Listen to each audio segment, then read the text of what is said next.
अस्सलाम वालेकुम। NFN e commerce की अगली क्लास में आप सबको खुशामदीद। आज की क्लास में मैं आप लोगों को बताऊंगा अमेज़ॉन सेलर सेंट्रल अकाउंट की पूरी डिटेल। ये वो अकाउंट है जो क्लाइंट आपको देगा और जिस पर आपको मज़ीद वर्किंग करनी होती है। अब कौन सी चीज़ इसकी क्या होती है वो मैं अब आपको बताता हूँ इसके साथ के साथ में। इसमें आपको ये अमेज़ॉन सेलर सेंट्रल जो नज़र आ रहा है ये होम है। आप किसी भी टैब पर जाते हो, वापस अगर आपको इसके होम पर आना हो डायरेक्टली आप इसके ऊपर क्लिक करोगे और ये हमारे पास में जो एक फ्लैग का निशान बना हुआ है ये नोटिफिकेशन का निशान होता है। मुख्तलिफ़ किस्म के नोटिफिकेशंस आपको यहाँ पर रिसीव होते हैं। किसी भी किस्म के नोटिफिकेशंस हो सकते हैं कि आपका ऑर्डर शिप हो गया है, नहीं हुआ, कोई नई प्रोडक्ट के हवाले से, या अमेज़ॉन कोई चीज़ आपको किसी हवाले से कुछ कहता है तो वो। इसके अलावा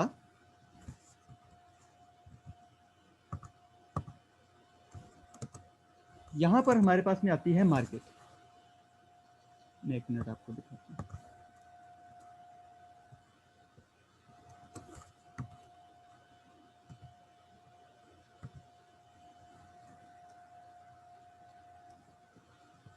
ये आपको नज़र आ रहा है amazon.com.mx। ये हमारी मार्केट प्लेस होती है और यहाँ से हम लोगों ने मुख्तलिफ़ किस्म की मार्केट्स को लेकर चलना होता है। अब .mx से मुराद है कि ये मेक्सिको की है। सिंपल .com होगी वो हमारी उसकी होगी USA की होगी। .co.uk होगी तो वो हमारी UK की होगी। .uae, इस तरह मुख्तलिफ़ एक्सटेंशंस के साथ में आपकी मार्केट चेंज होती रहती है। आपको ये ज़रूर ध्यान रखना है कि आपके क्लाइंट की मार्केट कौन सी है, उसने किस मार्केट में अपना स्टोर बनाया हुआ है। आपने बाकी सारा काम उस मार्केट से रिलेटेड ही करना है। अगर उसकी मार्केट USA की है तो आपको सारे काम USA के मुताबिक करने होंगे, UK की होगी तो आपको UK के मुताबिक करने होंगे। और इसी तरह अगर वो मेक्सिको की मार्केट उसने कर रखी है तो वो मेक्सिको के मुताबिक ही आपको करना पड़ेगा। आप उसको किसी और मार्केट के हवाले से चेंज नहीं कर सकते। उसके अलावा ये देखिए, एक मिनट ज़रा,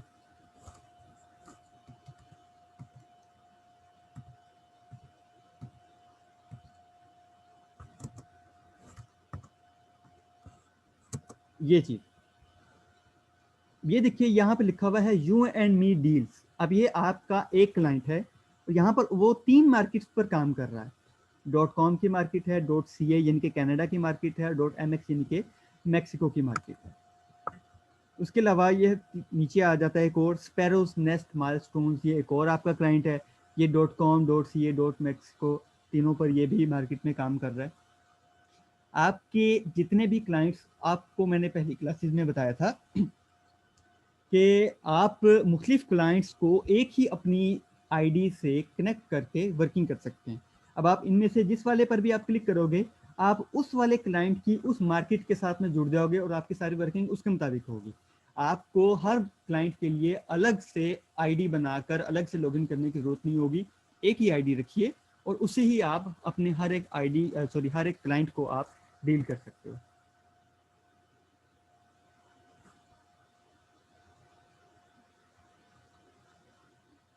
ये हमारे पास में एक लैंग्वेज का आ जाता है, इंग्लिश, स्पेनिश, डच, फ्रांसीको, जो भी आपको रखनी हो।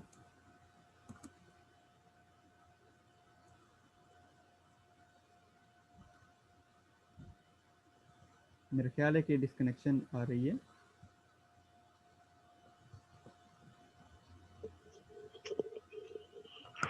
ठीक है, अभी तक सही चल रहा है। तो आपको तो सिंपल इंग्लिश लैंग्वेज के साथ इसको लेकर चलना पड़ेगा क्योंकि आप डच वगैरह को तो समझ नहीं पाएंगे, तो आपको इसको छेड़ने की ज़रूरत ही नहीं पड़ेगी। ये हमारे पास में इन्वेंट्री का एक टैब है। ये आपको दिखाने का भी मेरा मकसद ये है कि मुख्तलिफ़ किस्म के जो अमेज़ोन के सेलर सेंट्रल अकाउंट्स हैं उसमें थोड़ी बहुत चेंजिंग हो सकती हैं। जैसे कि अभी ये इन्वेंट्री के टैब पर ये जो मैनेज प्रमोशन वाला जो हिस्सा है ये एडवर्टाइजमेंट वाले टैब में किसी किसी जगह पर भी मिलता है।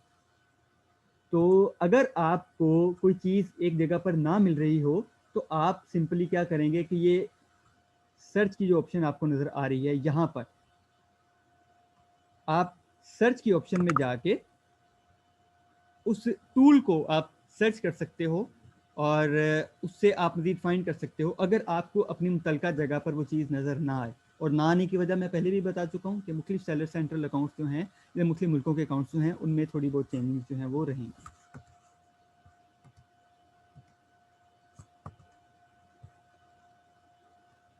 हेल्प इसके अंदर एक चीज़ मौजूद होती है, गेट सपोर्ट पर आप जाइए।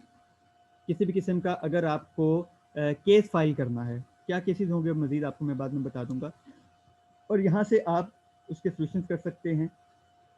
ये नीड मोर हेल्प पर आप जाकर पूरे केस को फाइल कर सकते हैं। सेलिंग ऑन अमेजोन के हवाले से अगर आपको कुछ प्रॉब्लम है उस पर क्लिक करें।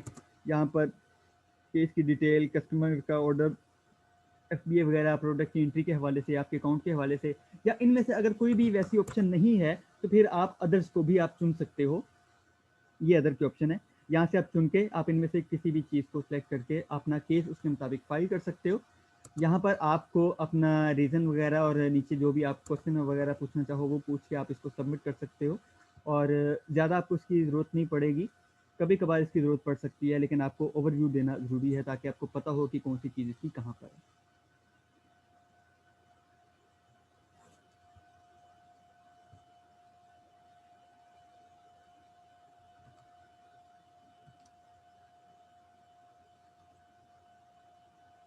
अब ये मैं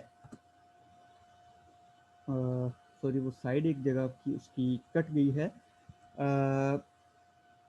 ये है हमारी सेटिंग्स में account information, seller account information. इसमें हमने देखना होता है कि क्लाइंट का नाम क्या है, उसका करंट स्टेटस क्या है, उसकी लिस्टिंग क्या चल रही है, अमेज़ोन पर वो किस हवाले से सेलिंग कर रहा है, उसका अमेज़ोन बिजनेस जो है वो रजिस्टर्ड है, नॉन रजिस्टर्ड है, फुलफिलमेंट बाय अमेज़ोन है या बाय मर्चेंट है, उसका डिपॉजिट मेथड क्या है, उसका चार्ज मेथड क्या है, किस तरह करके वो लेकर चल रहा है, उसका बिजनेस का एड्रेस क्या है, सारी जो भी अकाउंट की इंफॉर्मेशन है वो आपको यहाँ पर मिलेगी। अब ये देखिए सेल ऑन अमेज़ोन, ये इसकी सर्विसेज में दो तरह के अकाउंट्स होते हैं अमेज़ोन पर, एक होता है प्रोफेशनल और एक होता है इंडिविजुअल। ये प्रोफेशनल है, इसको हम यहाँ से चेंज करके इंडिविजुअल पर भी ले जा सकते हैं, यहाँ डाउनग्रेड के बटन पर जब हम लोग क्लिक कर देंगे तो। और अगर आपका इंडिविजुअल में है, आप प्रोफेशनल में जाना चाहते हैं तो यहाँ पर अपग्रेड का लिखा हुआ आ जाएगा, यहाँ से आप इसको वापस प्रोफेशनल में ला सकते हैं। और जो भी आपको एड स्पॉन्सर करने हो या कुछ भी मजीद यहाँ पर आपकी सारी चीज़ें आती हैं। सर दोनों में डिफरेंस क्या है? एक मिनट में भी आपको बताता हूँ। जो प्रोफेशनल है उसमें बाकायदा पूरी मार्केट आपको मिल जाती है हर किस्म की, और अमेज़ोन के साथ में डायरेक्टली आप अटैच हो जाती है। यूँ समझ लो कि आप फुलफिलमेंट बाय अमेज़ोन आपका होता है, जो भी आपने वर्किंग करनी करानी होती है उसमें अमेज़ोन आपके साथ में मिलके चल रहा होता है। जबकि इंडिविजुअल में आपका खुद का है, उसमें स्टोर आपका खुद का हो जाएगा, यानी कि वो फुलफिलमेंट बाय मर्चेंट हो जाएगा। अब फुलफिलमेंट बाय मर्चेंट जब हो जाता है तब प्रोडक्ट की डिलीवरी वगैरह का करवाने का सारा काम आपके खुद के सर का होगा, उसमें अमेज़ोन कुछ भी नहीं करेगा। क्लियर हो गया? किसी का कोई और सवाल है तो पूछ सकता है। No sir, it's okay, you discuss सब क्लियर है। क्या कह रहे हैं? क्लियर हो गया सर, बस यही था, डाउनग्रेड और अपडेट का थोड़ा सा आ रहा था इशू। ठीक हो गया।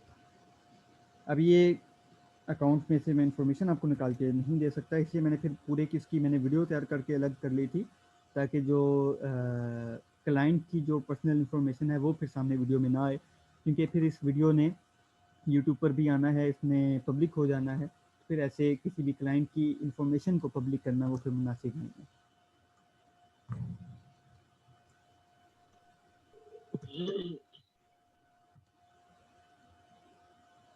एक मिनट में मज़ीद अब आपको बताता हूँ। ये है हमारी रिटर्न सेटिंग। रिटर्न सेटिंग से मुराद क्या है कि आपकी कोई प्रोडक्ट जो थी वो फॉल्टी थी, कुछ उसमें प्रॉब्लम था, तो जो सेलर था, सॉरी जो बायर था, उसने रिटर्न कर दी। अब रिटर्न होके जब आपके अकाउंट में आ जाएगी वापस तो क्या होगा, उसको किस तरह से डील करना है, उस पर लेबल किस तरह से लगाना है और क्या क्या होगा। Receive return request email with links to authorise close reply वगैरह। यहाँ पर मज़ीद क्या क्या होगा ये ऑप्शन आपके सामने। अब पहला तो है ना, I want to authorize each request, कि जो भी रिक्वेस्ट होगी उसको मैं खुद से ऑथराइज करूंगा, जो भी उसकी वर्किंग करनी होगी मैं खुद उस पर वर्किंग करूंगा, जो भी उसका करना कराना होगा मैं खुद करूंगा। ये तीसरी वाली ऑप्शन है कि I want Amazon to automatically authorize all request, Amazon खुद से ऑथराइज करता रहेगा, मेरा सरदर्दी नहीं रहेगा। और तीसरी दरमियान वाली जो पॉइंट है, I want Amazon to automatically authorize all request that meet Amazon policy. अब अमेजोन की पॉलिसी के मुताबिक जो जो चीज़ें होंगी, जो रिक्वेस्ट होंगी, सिर्फ उन्हीं को ही अमेजोन जो है वो ऑथराइज कर देगा, बाकियों को वो रिजेक्ट कर देगा। क्लियर होगी ये चीज़? क्या इसमें कोई सवाल है तो पूछ सकते हैं।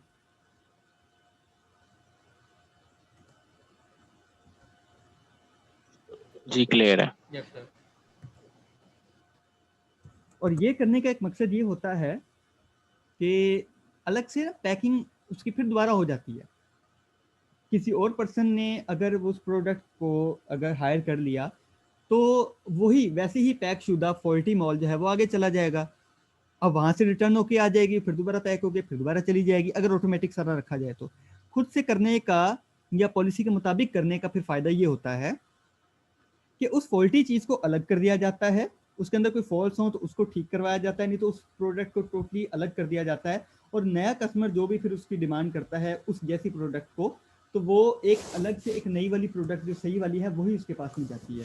फिर मजीद इसका फायदा क्या हो जाता है और नुकसान क्या होता है कि कस्टमर के पास में हर दफ़ा नई प्रोडक्ट जाएगी, फॉल्टी प्रोडक्ट्स नहीं जाएंगी। और अगर हर दफ़ा फॉल्टी प्रोडक्ट्स जाती तो क्या होता, तो ये होता कि हर प्रोडक्ट जो है वो रिटर्न होकर आती, हर एक कस्टमर से रिटर्न होकर आती, आपको रिव्यूज़ जो थे वो नेगेटिव मिलना शुरू हो जाने थे, आपकी सेल कम होना शुरू हो जानी थी, होते होते इतनी नेगेटिव हो जानी थी कि लोगों ने आपकी प्रोडक्ट को परचेज ही नहीं करना था।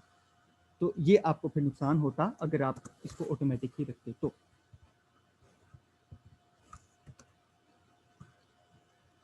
ये शिपिंग टेम्पलेट्स हमने कुछ बना के रखे होते हैं कि जब हम प्रोडक्ट की शिपिंग करेंगे तो किस तरह करके वो जाएगा, लेबल उसका किस तरह का लग कर जाएगा, अमेजोन का लगेगा या हमारा लगेगा, या किस तरह होकर जाएगा, डोमेस्टिक शिपिंग किस तरह होगी, बाहर वाली शिपिंग किस तरह होगी। यहाँ से हम एक नया टेम्पलेट जो है वो सिलेक्ट कर लेते हैं, क्रिएट न्यू शिपिंग टेम्पलेट से। यहाँ पर हम कोई फाइल अगर हमारे पास में पहले से मौजूद हो तो उसको कर सकते हैं, नहीं तो सिंपली ओके पर क्लिक करें, हमारा एक नया टेम्पलेट जो है वो तैयार हो जाता है। यहाँ पे हम टेम्पलेट का नाम देते हैं और फिर हम उसको रेट मॉडल उसका रखते हैं कि पर आइटम उसका रखना है या प्राइस बैंडेड उसका रखना है। पर आइटम अगर हम रखते हैं तो वो वेट के मुताबिक अमेजोन उसकी चार्जिंग करता है शिपिंग की, कि जी इतने किलोग्राम का अगर होगा तो अमेजोन की चार्जेस शिपिंग के इतने होंगे, कम होगा तो उसके चार्जेस ये होंगे। और प्राइस के मुताबिक कर देंगे तो फिर उसमें अमेजोन के चार्जेस चेंज हो जाते हैं। ये मैं शिपिंग रेट्स की मैं बात कर रहा हूँ, अमेजोन जब शिप करेगा तब की मैं बात कर रहा हूँ कि अगर जी हमारे चार्जेस 5 से 10 डॉलर का अगर हमारा प्रोडक्ट है तो उसमें अमेजोन $1 चार्ज कर ले सपोज। अगर हमारी प्रोडक्ट जो है वो 11 से 20 डॉलर तक की है तो उसमें वो 2.5 से $3 चार्ज कर ले। अगर 21 से 40 डॉलर तक की है तो उसमें वो $5 चार्ज कर ले। तो क्या वो शिपिंग चार्जेस रखेगा वो हमने सारा यहाँ पर मैनेज करना होता है।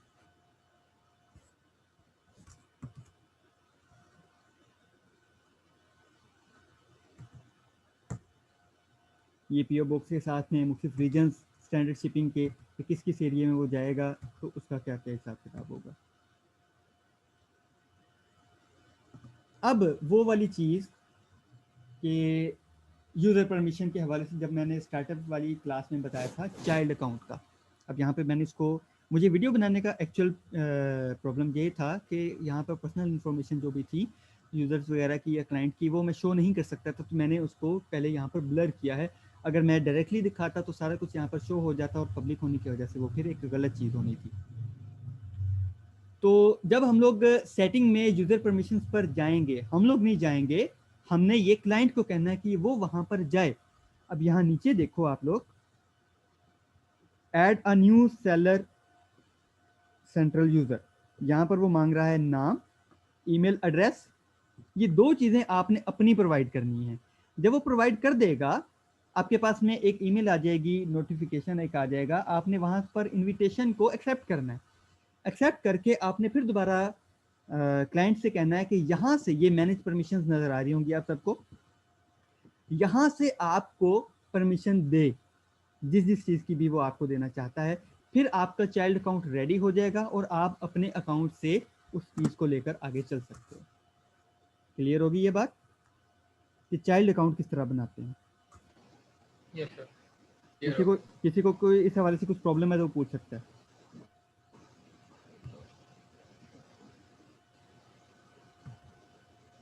ओके, अभी हम लोग आगे चलते हैं, फिर माइक ऑफ कर दें।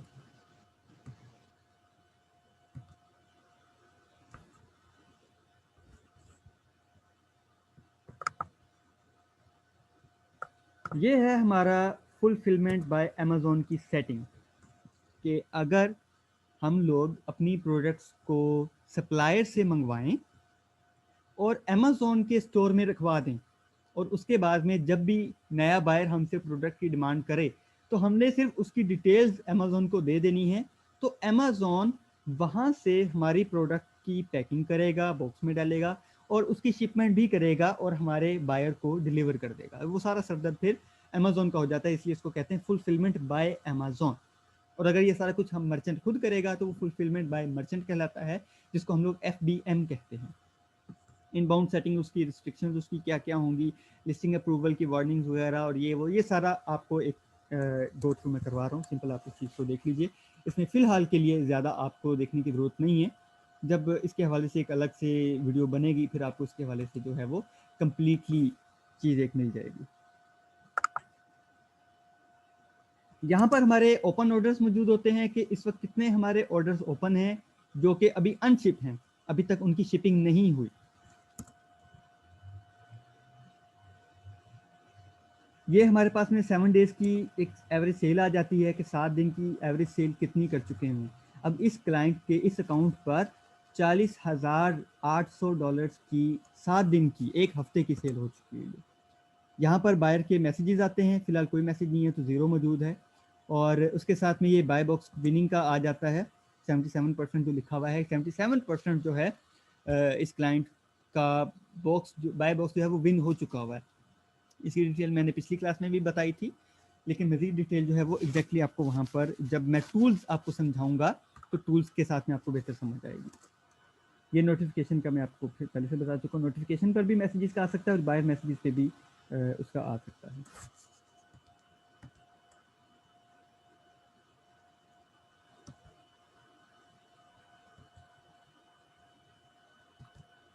सर एक क्वेश्चन है। जी जी पूछें। जैसे कि हम बायर को कोई चीज परचेज करते हैं, बेचते हैं, हम्म तो सर हम मतलब उसको कंप्लेन के लिए अमेज़न को कोई ऑफिशियली नंबर देंगे हेल्पलाइन के लिए, या अपना कोई पर्सनल नंबर देना पड़ेगा कंप्लेन किस चीज़ की? प्रोडक्ट के हवाले से? प्रोडक्ट के हवाले से कंप्लेन किस हवाले से? मैं वो नहीं बात आपको समझा। सर मतलब किसी भी हवाले से, अगर प्रोडक्ट के अंदर अगर कोई भी चीज फॉल्ट फिट होता है नहीं अगर, तो होती। फॉल्ट जी अगर होता है तो आपने जी कंप्लेन जी, फॉल्ट होता आपने कंप्लेन एज अ कस्टमर करना है या एज अ VA करना है? है as a VA। As a VA अगर आपको कंप्लेन करनी है तो वो तो आपकी कंप्लेन करना बनती ही नहीं है, क्योंकि प्रोडक्ट में अगर कुछ भी प्रॉब्लम आती है तो वो आपकी ही जिम्मेदारी होती है, उसका अमेज़ॉन उस पर कोई ताल्लुक नहीं रखता। आप चीज़ ही जी वैसी ठीक है। मंगवाओ कि उसमें फॉल्ट वैसा बने ना। ब्रेकेबल चीज़ें जी आप मत मंगवाएं, शीशे से बनी हुई चीज़ें मत मंगवाएं। मेडिसिन्स वो वैसे भी बैंड हैं, मेडिसिन्स की आप प्रोडक्ट्स नहीं लगा सकते। कुछ खास जी मेडिसिन ऐसी होती हैं जिनको ब्रांडिंग उसकी आप कर सकते हो। ऐसी चीज़ों को हम लोग कहते हैं गेटेड और अनगेटेड प्रोडक्ट्स। गेटेड प्रोडक्ट्स वो होती हैं जिनकी हमें इजाज़त लेनी पड़ती है, अनगेटेड जिनकी इजाज़त नहीं लेनी पड़ती। आप गेटेड प्रोडक्ट्स को मत करो जिसके लिए बाकायदा इजाज़त लेनी पड़े। शीशे की चीज़ हो गई या कोई ड्रग्स हो गई। अब ड्रग्स से मुराद सिर्फ नशे वाली चीज़ें नहीं हैं, ड्रग्स से मुराद मेडिसिन भी होती हैं और एक्चुअल में तो मेडिसिन ही होती हैं। तो ऐसी प्रोडक्ट्स आप ना मंगवाएं जिसमें आपके किसी नुकसान होने का खदशा हो। ब्रेकेबल चीज़ों की आप प्रोडक्ट आप ना रखो। आप प्लास्टिक की अगर कोई चीज़ मंगवाते हो तो आप मेक श्योर कर लो सप्लायर के साथ में कि वो ऐसी चीज़ हो कि वो हल्का प्लास्टिक ना हो कि वो हल्की सी चोट से ही वो टूट जाए, वो थोड़ा सा मजबूत वाला प्लास्टिक हो। बाकी यह स्टील की हो सकती है जो कि मजबूत चीज़ होती है, जालीदार चीज़ हो सकती है, लेकिन जालीदार भी इतनी भी ना हो कि वो वैसे ही कमज़ोर होकर टूट जाए। तो ये सारा वीए का काम होता है। वीए उसने बंदे ने अपना असिस्टेंट रखा ही किस वजह से हुआ है, वो इस वजह से थोड़ी ना रखा हुआ है कि वो इस तरह ब्रेकेबल चीज़ें मंगवा ले, वो इस वजह से उसने रखा हुआ है कि वो काम की चीज़ें मंगवाए उससे। कोई और सवाल?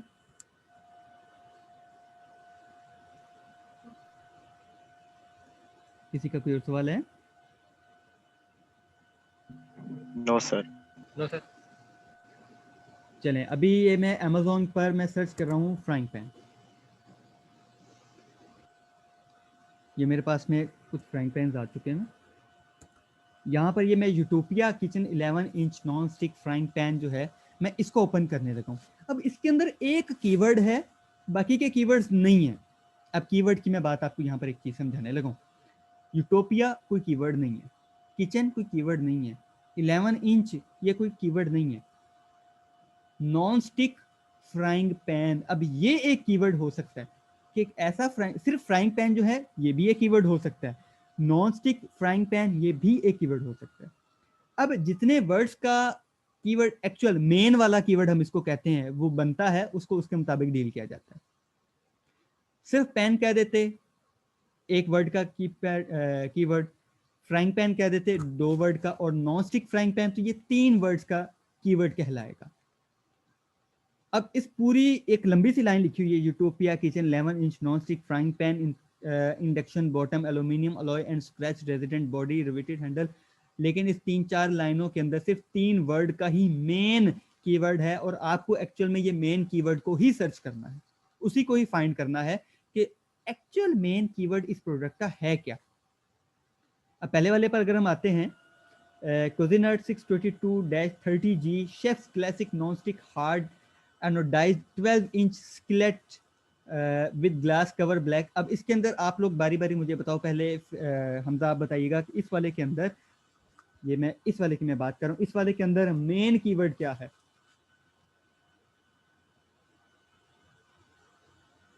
सर ये क्लासिक। उसामा आप बताओ। Non stick hard. उसामा आप बताओ। मोस्टली लग रहा है क्योंकि दूसरा मैच नहीं कर रहा था उसकी। फिर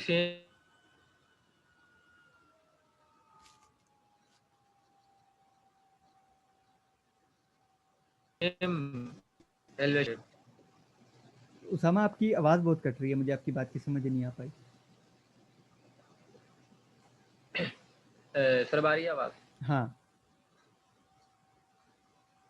chef classic non stick hard anodized mostly लग रहा है क्योंकि जो नीचे वाला स्काइलेट वो जो प्रॉपर्टीज है ना या क्वालिटीज, इसमें जो आपने बताया वो गलत है।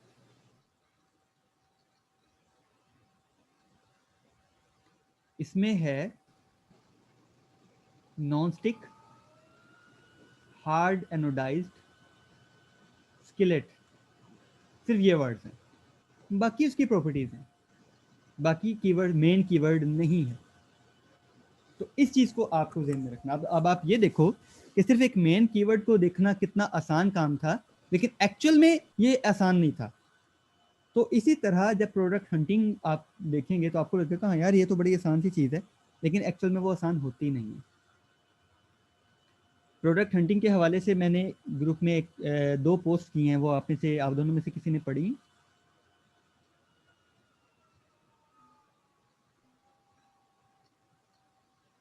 मुझे आवाज़ नहीं आ पाई।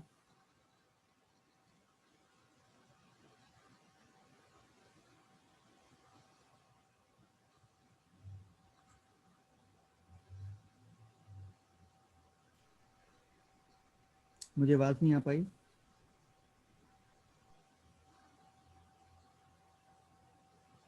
अभी नहीं पड़ी। चलिए अभी आगे चलते हैं। अब आप ये देखिए यहाँ पर आपको एसिन नजर आ रहा है, एसिन। जी। Yes sir. अब ये आपकी एक समझने वाली चीज है कि एसिन होता क्या, एसिन, और उसके आगे ये पूरा कोड लिखा हुआ है। ये एक ऐसा कोड होता है जो हर प्रोडक्ट के लिए एक यूनिक होता है। अब इस फ्राइंग पैन का एसिन ये है, इस फ्राइंग पैन का एसिन ये है, इस फ्राइंग पैन का एसिन ये है। अब हैं तो फ्राइंग पैन, लेकिन हर फ्राइंग पैन का एसिन अलग है। ये एक यूनिक नाम होता है, ये अमेज़न दे देता है। जब भी आप बात करोगे किसी प्रोडक्ट के हवाले से, अगर आपको केस फाइल करना हो या कुछ भी आपको करना हो या हंटिंग करनी हो तो अमेज़न या कोई भी पर्सन आपसे या क्लाइंट आपसे पूछेगा हाँ जी उसका एसिन क्या है, तो आपने बताना उसको एसिन। जब आप एसिन बताओगे तब डायरेक्टली आप इस वाली प्रोडक्ट पर पहुंचोगे, और अगर आप सिर्फ फ्राइंग पैन बताओगे तो वो ये 3 या इससे ज्यादा भी निकल आएंगी। तो एग्जैक्टली उस वाली प्रोडक्ट तक पहुंचने के लिए आपको एसिन का पता होना चाहिए कि एसिन होता कहां पर है, कहां पर लिखा हुआ होता है। अब जब हम यहाँ यूटोपिया पे मैंने क्लिक कर दिया तो अब आपको एक और चीज दिखाता हूं। अब आप आइए इसके यहाँ ऊपर, मेरे पास में कंट्रोल्स आ रहे हैं। ये आपको नजर आ रहा है B073WF2JMD, जी ये इसी प्रोडक्ट का एसिन है। आपको दूसरी जगह ये मिलेगी। अगर कोई बायर आपको या क्लाइंट आपको कहता है जी हाँ जी इसका एसिन कहाँ पर है, अगर आपको नीचे नजर नहीं आ रहा, आप उस प्रोडक्ट को ओपन कर लो और ये एड्रेस बार में आपको यहाँ पर एसिन नजर आ जाएगा। क्लियर हो गया कि एसिन कहाँ से देखना है। ये एसिन लिखा हुआ। Yes sir. सर, ये जो एसिन होता है ये दरअसल प्रोडक्ट का एक स्पेसिफिक नंबर होता है जो हर प्रोडक्ट को अलग अलग दिया जाता है। बिल्कुल यही बात है, और ये कोड जो है अमेज़न दिया करता है। जी सर, बिल्कुल समझ आ गई। अभी आगे चलते हैं हम लोग।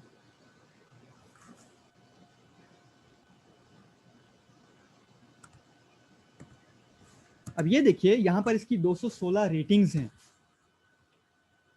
रेटिंग और जो रिव्यूज हैं इसमें फर्क होता है। रेटिंग जो है ये बताता है कि जो जिसका ये स्टोर है, जो इसका ये हैंडलर है, उसके हवाले से क्या बात चल रही है, पॉजिटिव है, नेगेटिव है, क्या है। जबकि रिव्यूज जो हैं वो प्रोडक्ट के हवाले से कस्टमर बताता है कि प्रोडक्ट अच्छी है या बुरी है या क्या है। तो इन दोनों का फर्क आपके जहन में होना जरूरी है। अब जहां इसके साथ में लिखा हुआ है अमेज़न चॉइस, ये इसका मतलब ये है कि इस वाली प्रोडक्ट को अमेज़न ने भी सेलेक्ट किया हुआ है। अमेज़न को ये चीज़ अच्छी लगी है और उसने इसको एक तरह से आप कह लो कि बेस्ट करार दिया हुआ है। तो जिसके साथ में अमेज़न चॉइस आ जाती है उसको, उस प्रोडक्ट को कस्टमर जो है वो ज़्यादा लेने की कोशिश कर रहे होते हैं।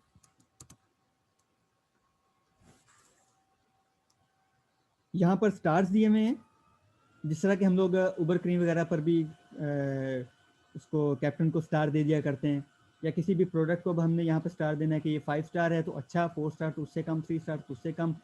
3 से कम जैसे ही हम लोग आते हैं, 3 या 3 से कम का मतलब है कि ये नेगेटिव बात चल रही है।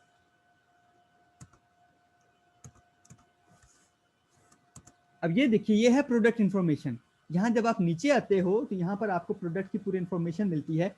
उसकी डायमेंशन क्या है, उसका वजन कितना है, शिपिंग वेट कितना है, मैन्युफैक्चरर का नाम क्या है, और यहाँ पर देखो इसका एसिन फिर से मौजूद है, क्योंकि डायरेक्ट एक स्पेसिफिक इसी आइटम के बारे में ही बात हो रही है और यहाँ पर उसका मॉडल नंबर आ जाता है। कस्टमर के रिव्यूज कितने हैं, उसको कितने स्टार्स मिले हैं और उसकी रेटिंग्स कितनी है, बेस्ट सेलर पर उसका रैंक कितना चल रहा है। बेस्ट सेलर रैंक एक्चुअल में उसका रैंक है 4172, और किस कैटेगरी में, किचन एंड डाइनिंग की कैटेगरी में उसका चल रहा है। और वैसे शेफ पैंस के अंदर ये नंबर 3 पर इसका रैंक चल रहा है। एक मिनट जरा।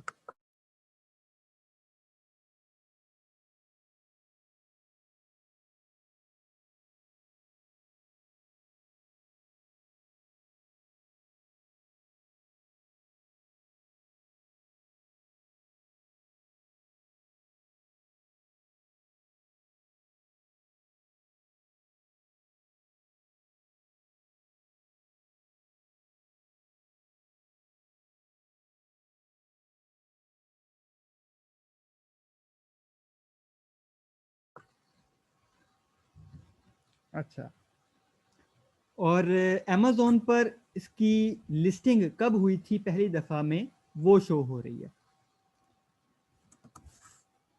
यहाँ तक हर एक को समझ आ गई है? यहाँ तक किसी जी को कोई सर। सवाल है तो पूछ सकते हैं। सर ये रिव्यूज और रेटिंग के बारे में एक दफा बता दें। रेटिंग होती है कि जो ये पर्सन है जिसका ये जो ये बेच रहा है, वो पर्सन डील करने में कैसा है, उसकी प्रोडक्ट्स कैसी हैं, वो फौरी तौर पे डिलीवरी कर रहा है, अच्छी डिलीवरी कर रहा है, और कस्टमर के साथ उसका बिहेवियर कैसा है, वो उसकी रेटिंग में आ जाता है। और जो रिव्यूज़ होते हैं वो प्रोडक्ट के हवाले से होते हैं कि ये जो प्रोडक्ट है ये अच्छी है, बुरी है, बेहतर इस्तेमाल होती रही है, नहीं होती रही है, पॉजिटिव नेगेटिव पॉइंट्स उसके मुताबिक आते रहते हैं।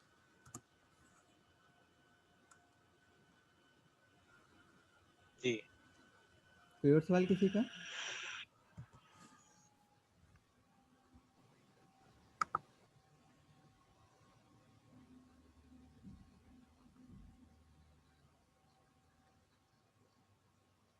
मजीद आगे मैं आपको बताता हूँ। यह है फीडबैक मैनेजर।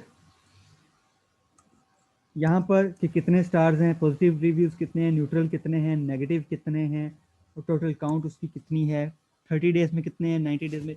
ये फीडबैक मैनेजर से फिर आपको आइडिया हो जाता है कि आपकी प्रोडक्ट किस तरह से चल रही है। अगर तो पॉजिटिव चल रही हो, वेल एंड गुड, न्यूट्रल या नेगेटिव की तरफ जा रही हो तो आपको उसके ऊपर और ज़्यादा काम करने की आपको ज़रूरत पड़ सकती है और करनी चाहिए भी। अब इन्वेंट्री में हम लोग यहाँ पर जाते हैं, ऐड प्रोडक्ट वाया अपलोड।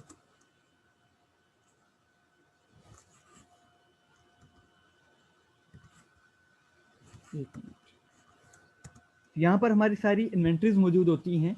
अब ये सारी लिस्टिंग होकर आ चुकी हुई हैं और यहाँ पर उसका स्टेटस एक्टिव पड़ा हुआ है, प्रोडक्ट का नाम उसके एसएन के नाम के साथ, यहाँ पर उसकी डेट कब क्रिएट हुई थी, अवेलेबल कि कितनी प्रोडक्ट्स अवेलेबल हैं। ये ना हो कि आपका स्टॉक खत्म होने वाला हो, तो आपको यहाँ से पता चल सकता है। फुलफिल्ड बाय ऑल, अमेजोन और मर्चेंट दोनों दिखा देगा। सिर्फ अमेजोन पर क्लिक करेंगे तो फुलफिल्ड बाय एफबीए वाली दिखाएगा, और मर्चेंट पे जाएंगे तो सिर्फ एफबीए वाली ही दिखाएगा। इनएक्टिव कितनी आपके पास में पड़ी हुई हैं वो यहाँ से आपको दिखा देगा। इन्वेंट्री अमेजोन फुलफिल्स, और ये यहाँ पे शिपिंग क्यू कितनी क्यूज में पड़ी हुई हैं, ये सारा आपको यहाँ पर शो हो जाएंगी। यहाँ से मज़ीद आपको आगे इसको फॉरवर्ड करना है। जब इसके हवाले से बारी आएगी तब मज़ीद इसके हवाले से मैं आपको बताऊँगा।